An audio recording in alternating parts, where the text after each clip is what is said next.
জাতীয় সংসদ নির্বাচন ও গণভোট সামনে রেখে সারা দেশের ভোট কেন্দ্রগুলোতে ব্যালট বাক্সসহ বিভিন্ন সরঞ্জাম পাঠাচ্ছে নির্বাচন কমিশন। সকাল থেকে আসন ভিত্তিক নির্বাচনী সরঞ্জাম পাঠানো শুরু হয়।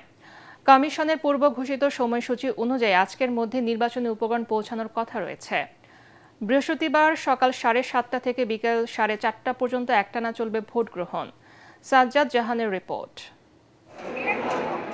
রাত পোহালেই বহুল কাঙ্ক্ষিত ত্রয়োদশ জাতীয় সংসদ নির্বাচন ও গণভোট। বুধবার সকাল থেকেই আসন ভিত্তিক প্রতিটি ভোট কেন্দ্রে নির্বাচনী সরঞ্জাম বিতরণ শুরু করেন সহকারী রিটার্নিং অফিসার ও উপজেলা নির্বাহী কর্মকর্তারা। এর মধ্যে রয়েছে স্বচ্ছ ব্যালট বক্স, অমোছনীয় কালি, সাদা ব্যালট পেপার ও গণভোটের জন্য গোলাপি ব্যালট পেপার সহ ভোটার তালিকা। কেন্দ্রের দায়িত্বে থাকা প্রিজাইডিং অফিসার ও নির্বাচন কর্মকর্তারা সরঞ্জামাদি বুঝে নেন।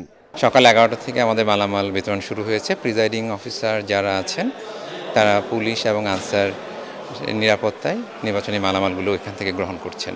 সংবাদকর্মী প্লাস নিরাপত্তা বাহিনী, সাধারণ জনগণ সবাই যাতে আমাদের সাপোর্ট করে, আমরাও প্রস্তুত আছি একটা ভালো নির্বাচন উপহার দেওয়ার জন্য। টানা তৃতীয়বার অর্জন করেছে দেশের সেরা সুপার ব্র্যান্ড স্বীকৃতি বসুন্ধরা টিস্যু। এছাড়া ঢাকার বাইরে সব জেলা ও উপজেলায় নির্বাচনের উপকরণ পাঠানো হয়েছে। বিপুল সংখ্যক নিরাপত্তা বাহিনীর উপস্থিতিতে উপজেলা সহকারী রিটার্নিং অফিসার সংশ্লিষ্ট কেন্দ্রে প্রিজাইডিং কর্মকর্তাদের কাছে এসব নির্বাচনী সামগ্রী হস্তান্তর করেন। নির্বাচন কমিশনের পূর্ব ঘোষিত সময়সূচি অনুযায়ী ভোট কেন্দ্রগুলোতে বুধবার সন্ধ্যার মধ্যেই ব্যালট বক্স পৌঁছানোর কথা রয়েছে।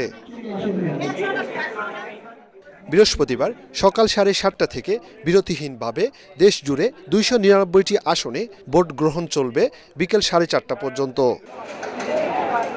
সাজ্জাদ জাহান, এটিএন বাংলা, ঢাকা।